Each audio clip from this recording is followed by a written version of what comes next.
কিছু খেতে পারি না, শুধু বুক জ্বালাপোড়া করে, গ্যাস্ট্রিক হয়, সমাধান কি?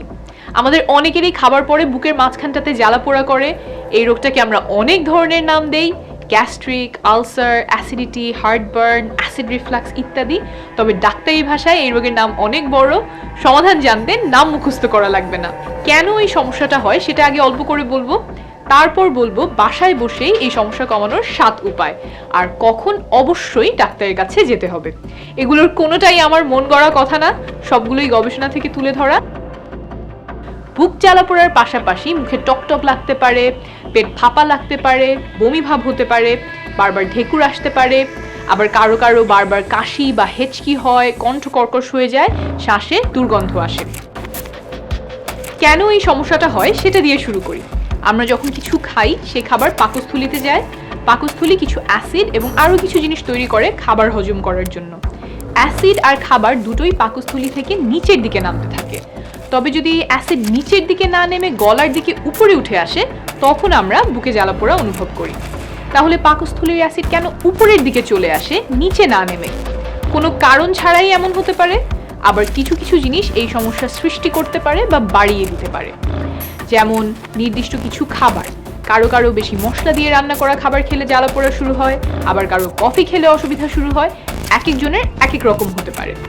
যারা ধূমপান করেন তাদের এই সমস্যা বেশি দেখা দেয়। যদি অনেক টেনশনে থাকেন সেখান থেকে হতে পারে। আপনার ওজন যদি স্বাভাবিকের চেয়ে বেশি হয় তখন এই সমস্যা বেশি হতে পারে। যারা গর্ভবতী তারা প্রায়ই এই সমস্যায় ভুগেন। যাদের হাইটাস হার্নিয়া নামের একটা রোগ আছে, যেখানে পাকস্থলীর কিছু অংশ বুকের উপর চলে আসে, তাদের মধ্যে এই বুক জ্বালাপোড়ার সমস্যা দেখা যায়। আর নির্দিষ্ট কিছু ওষুধ আছে যেগুলো এই সমস্যা তৈরি করতে পারে, যেমন অ্যাসপিরিন, আইবুপ্রোফেন ইত্যাদি। আপনি যদি ডাক্তারের পরামর্শে এই ওষুধগুলি খান তাহলে কোনোভাবেই ডাক্তারের পরামর্শ ছাড়া নিজে নিজে ওষুধগুলো বন্ধ করবেন না। আপনার ডাক্তারকে জানান যে ওষুধ শুরু করার পরে মনে হচ্ছে জ্বালাপোড়ার সমস্যাটা বেড়ে গেছে। ডাক্তারই আপনাকে ওষুধ বদলে দিতে পারেন অথবা জ্বালাপোড়ার জন্য অন্য ওষুধ দিতে পারেন। এখন বলবো বাসায় বসেই যেসব উপায়ে আপনি এই সমস্যা কমাতে পারেন। আমাদের প্রতিদিনের অভ্যাসে কিছু পরিবর্তন করলে কিন্তু আমরা নিজে নিজেই এই সমস্যা অনেকটা কমিয়ে আনতে পারি। একবারে পেট ভরে খেলে এই সমস্যা বেশি হয়, তাই অনেক খাবার একসাথে খাবেন না। সারা দিনে ভাগ ভাগ করে অল্প অল্প খাবার খাওয়ার চেষ্টা করবেন। একটু বুঝিয়ে বলি, বেশি খেলে পাকস্থলীটা ভরে ওঠে। একটা বেলুনের কথা চিন্তা করতে পারেন। বাতাস দিলে যেমন বেলুন ফুলে, কিছুটা তেমনই খাবার ঢুকলে পাকস্থলীটাও প্রসারিত হয়। একবারে অনেক খাবার খেলে পাকস্থলী অনেক ফুলে ওঠে, আর তখন পাকস্থলীর ভেতরে অ্যাসিড উপরের দিকে উগড়ে আসতে পারে, আর শুরু হতে পারে বুকে জ্বালাপোড়া। 2, খাবারের সময়ে অনিয়ম করবেন না। সময় মতো খাবার না খেলে পাকস্থলীর আরেকটা রোগ হবার সম্ভাবনা বেড়ে যায়, নাম গ্যাস্ট্রাইটিস। এই রোগে পাকস্থলীর গায়ে ক্ষত দেখা দেয়, ইনফেকশনও হতে পারে। আর এই রোগ হলেও আপনার পেটে জ্বালাপোড়ার মতো ব্যথা হতে পারে। আপনার পক্ষে তো বোঝা সম্ভব না জ্বালাপোড়া কোন কারণে হচ্ছে, তাই পাকস্থলী সুস্থ রাখতে আপনাকে নিয়ম করে সময় মতো খাওয়ার অভ্যাস গড়ে তুলতে হবে। 3, অনেকের মাঝে একটা ধারণা আছে যাদের এই সমস্যা তাদের জন্য দুনিয়ার প্রায় সব খাবারই নিষেধ, শুধুমাত্র সিদ্ধ, জাউ, মশলা ছাড়া খাবার খেতে হবে। এই ধারণাটা কিন্তু ঠিক না। তাহলে সঠিকটা কি? এক একজনের জন্য এক এক ধরনের খাবার এই সমস্যা সৃষ্টি করে। যেসব খাবারে আপনার বুকে জ্বালাপোড়া করে আপনি শুধু সেই সব খাবার এড়িয়ে চলবেন। সেটা হতে পারে মশলা দেয়া, অতিরিক্ত তেল দেয়া খাবার, আপনার প্রিয় চপ, পুরি, মুড়ি, চানাচুর, চটপটি, এমনকি ডাল ভাত। আপনার কোন খাবারের সমস্যা হয় সেটা আপনাকে খুঁজে বের করতে হবে আর এড়িয়ে চলতে হবে। 4, রাতের খাবারটা আগেই সেরে ফেলবেন। ঘুমাতে যাওয়ার অন্তত 3-4 ঘন্টা আগে। আপনি যদি 11টার দিকে ঘুমাতে যান তাহলে কমপক্ষে 7:30টায় খেতে বসে যাবেন, 8টার মধ্যে খাওয়া শেষ। তারপরে কিন্তু রাত 11টা পর্যন্ত জেগে থাকতে হবে। ভাত খাওয়ার পরে অনেকেরই ঘুম আসে, সেটা ফাইট করতে হবে। এটা কেন করবেন? ভর পেটে চিত হয়ে শুলে পাকস্থলী থেকে অ্যাসিড উপরের দিকে আসার সম্ভাবনা বেড়ে যায়। একটু দেখিয়ে দেই। ধরেন এটা যদি আমার পাকস্থলী হয় আর এটা গলার দিক হয়, যখন সোজা হয়ে দাঁড়িয়ে আছে তখন কিন্তু অ্যাসিড নিচের দিকে, যখন এটাকে আমি চিত করে শুয়ে দিব তখন অ্যাসিড আবার গলার দিকে চলে আসার একটা সম্ভাবনা থাকে। আচ্ছা, এখানে একটু বলে নেই, কিছু না খেয়ে 3-4 ঘন্টা জেগে থাকা কিন্তু একটু কষ্টেরই বটে। মনে হয় অল্প কিছু খেয়ে ফেলি, তবুও নিজেকে আটকাতে হবে। 5, ঘুমানোর সময় বা বিছানায় শোবার সময় মাথা আর বুক 10 থেকে 20 সেন্টিমিটার উঁচুতে রাখবেন কোমরের চেয়ে। সেটা পাকস্থলীর অ্যাসিড ওপরে ওঠা থামাবে। বালিশ দিয়ে উঁচু করবেন না, কারণ এতে শুধু আপনার মাথাটাই উঁচু হয়।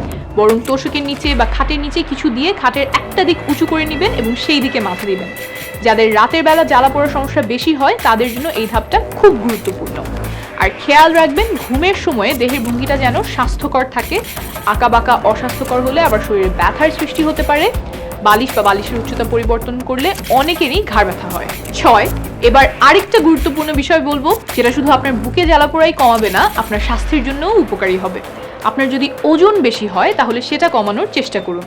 অতিরিক্ত ওজন অনেক ধরনের স্বাস্থ্য সমস্যা সৃষ্টি করে। ডায়াবেটিস, হার্টের রোগ ইত্যাদি অনেক কিছুই এই অতিরিক্ত ওজনের সাথে সম্পর্কযুক্ত।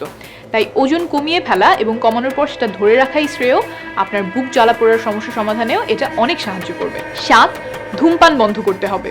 গবেষণায় দেখা গেছে যারা ধূমপান কমিয়ে ফেলে বা বন্ধ করে দেয় তাদের এই সমস্যা অনেকাংশেই কমে যায়। আর ধূমপানও নানা ধরনের রোগের কারণ, তাই এই অভ্যাসটা পরিত্যাগ করাই শ্রেয়। এতক্ষণ বললাম জীবন আচরণে কিছু পরিবর্তন আনার কথা, তবে সবার রোগ এমন অবস্থায় থাকবে না যে শুধু জীবন আচরণের পরিবর্তনেই সেরে যাবে। ওষুধের সাহায্য দরকার হতে পারে, তবে ওষুধের পাশাপাশি এই ধাপগুলো মেনে চলতে হবে। এখন বলে দিচ্ছি কোন কোন লক্ষণ দেখা দিলে চিকিৎসকের পরামর্শ নেবেন। যদি বারবার এই সমস্যা দেখা দেয়, প্রতিদিনের কাজে ব্যাঘাত ঘটায়, অথবা 3 সপ্তাহ বা তার বেশি সময় ধরে প্রায় প্রতিদিনই এই সমস্যা দেখা দেয়, বয়স যদি 55 বা তার বেশি হয়ে থাকে, তখন আপনি চিকিৎসকের পরামর্শ নেবেন। আর কিছু লক্ষণের কথা আপনার মাথায় রাখতে হবে। এগুলো দেখা দিলে আপনাকে অবশ্যই চিকিৎসকের সহায়তা নিতে হবে। এগুলোকে বলে অ্যালার্ম সিমটম, অর্থাৎ এগুলো দেখা দিলে অন্য কোনো গুরুতর রোগ হচ্ছে কিনা সেটা যাচাই করার প্রয়োজন পড়ে। চিকিৎসক সেটা যাচাই করবেন, তবে লক্ষণগুলো আপনার জানা থাকা লাগবে যাতে আপনি সময় মতো চিকিৎসকের শরণাপন্ন হতে পারেন। 6টা লক্ষণ আছে, সেগুলো কি কি? 1, ওজন অনেক কমে যাচ্ছে কোনো চেষ্টা ছাড়াই, কোনো কারণ ছাড়াই। 2, খাবার গিলতে সমস্যা হচ্ছে, গলায় আটকে যাচ্ছে। 3, বারবার বমি হচ্ছে। 4, বমি বা পায়খানার সাথে রক্ত যাচ্ছে, পায়খানা কালো হচ্ছে, বমির মধ্যে কফির দানার মতো কিছু দেখা যাচ্ছে, কফির দানাগুলো হলো জমে থাকা রক্ত। 5, মনে হচ্ছে পেটে চাকার মতো কিছু একটা হয়েছে। 6, আয়রনের অভাবজনিত রক্তশূন্যতায় ভুগছেন। এসব লক্ষণ দেখা দেওয়া মানেই গুরুতর কিছু হয়েছে এমন না, তবে একটা সম্ভাবনা আছে, তাই অবশ্যই একজন চিকিৎসকের সহায়তা নেবেন। আর যদি পেটে হঠাৎ করে তীব্র ব্যথা শুরু হয় তাহলে দ্রুত হাসপাতালে যেতে হবে। অনেক তথ্য বললাম, সব মনে নাও থাকতে পারে। আমি যা যা বললাম সবকিছু একসাথে গুছিয়ে লেখা আছে সহায় ওয়েবসাইটে, ক্যাপশনের লিংক দিয়ে দিব, সেখান থেকে পড়ে নিতে পারেন। আর আপনার যতটুকু দরকার সেটা আপনি ফোনে সেভ করে রাখতে পারেন। শেষ করার আগে একটা গুরুত্বপূর্ণ কথা বলে নেই, এই বুকে জ্বালা পোড়াটাকে আমরা অনেকেই আলসার বলে থাকি, তবে আলসার অন্য একটা রোগ, সেটা নিয়ে আজকে আলোচনা করিনি। সহায়ের ওয়েবসাইট এবং ফেসবুক পেজে শীঘ্রই এই সংক্রান্ত তথ্য পাবেন। নিরাপদে থাকবেন, শীঘ্রই দেখা হবে।